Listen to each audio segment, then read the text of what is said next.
Власта е најодговорна за ескалацијата на епидемијата, а Комисијата за заразни болести треба да биде разрешена и сменета, затоа што работи по политички диктат на Заев, обвинува лидерот на опозицијата Христијан Мицкоски.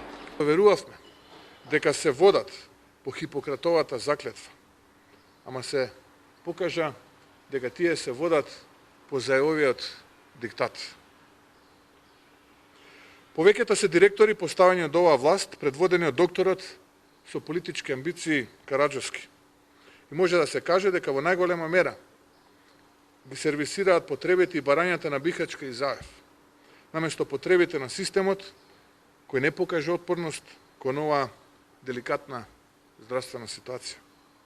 Затоа мора да биде разрешена оваа комисија и да се формира тело од непартиски професионалци кои нема да се водат од политички, туку исклучиво здравствени интереси на граѓаните. И додека Мицкоски го фали министерот за внатрешни предложен од ВМРО ДПМН Наќе Чулев, затоа што и покрај како што тврди пречките од власта, работел и професионално и со резултати, власта има сосема спротивен став. Според СДСМ, Чулев е тој што треба да си поднесе оставка затоа што сметаат дека не постапувал за спроведување на мерките поради што се шири епидемијата.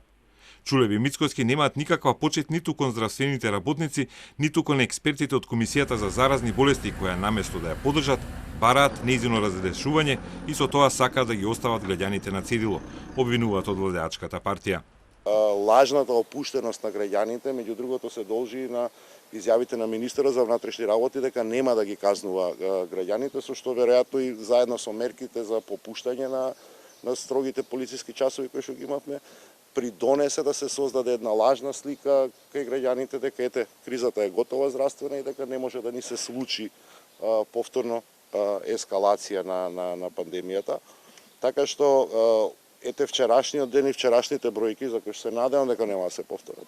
Нека бидат добро предупредување најпрво за Министерството за внатрешни работи и министерот Чулев, меѓутоа и за граѓаните и за нас поединечно да разбереме дека болеста нема да исчезне и дека таа е тука. Спомнатиот од Мицкоски епидемиолог Жарко Караджовски воопшто не сакаше да го коментира барањето.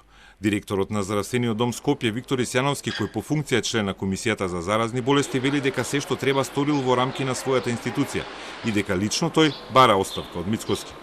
Директорот на клиника Козле ни рече дека информации за комисијата треба да се бараат во Министерството.